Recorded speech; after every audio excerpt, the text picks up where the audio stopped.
Hi hello ನಮಸ್ಕಾರ welcome back to my channel. ನಾವು ಈ ವಿಡಿಯೋನ ಬೆಳಗ್ಗೆ 5:40ಕ್ಕೆ ಸ್ಟಾರ್ಟ್ ಮಾಡ್ತಾ ಇದ್ದೀವಿ. ಏನು ಇವರು ಇಷ್ಟು ಬೇಗ ಹೋಗ್ತಿದ್ದೀರಾ ಅಂತ ನೋಡ್ತಿದ್ದೀರಾ.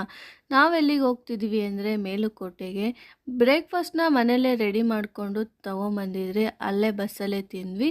ನಾವು ಮೇಲುಕೋಟೆಗೆ ರೀಚ್ ಆಗೋಷ್ಟರಲ್ಲಿ 10:40 ಆಗಿತ್ತು. ಅಲ್ಲಿಂದ ಆಟೋ ಮಾಡಿಕೊಂಡು ನಾವು ಹೋಗಿದ್ದು ಚಲುವನಾರಾಯಣ ಸ್ವಾಮಿ ದರ್ಶನ ಮಾಡೋಕ್ಕೆ.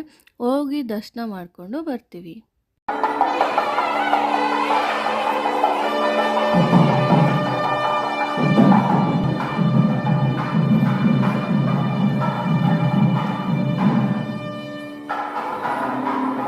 ದರ್ಶನ ಮುಗಿಸ್ಕೊಂಡು ಆಚೆ ಬಂದ್ರಿ. ಅಲ್ಲಿಂದ ನಾವು ಯಾವ್ಯಾವ ಪ್ಲೇಸ್ಗೆ ಹೋಗಿದ್ವಿ ಅನ್ನೋದನ್ನು ನಾನು ನನ್ನ ಚಾನಲ್ನಲ್ಲಿ ಆದಷ್ಟು ಬೇಗ ಅಪ್ಲೋಡ್ ಮಾಡ್ತೀನಿ. ಈ ವಿಡಿಯೋನ ನಾನು ಇಲ್ಲಿಗೆ ಎಂಡ್ ಮಾಡ್ತೀನಿ. ಲೈಕ್ ಮಾಡಿ, ಶೇರ್ ಮಾಡಿ, ಸಬ್ಸ್ಕ್ರೈಬ್ ಮಾಡ್ಕೊಳ್ಳಿ. Thank you for watching.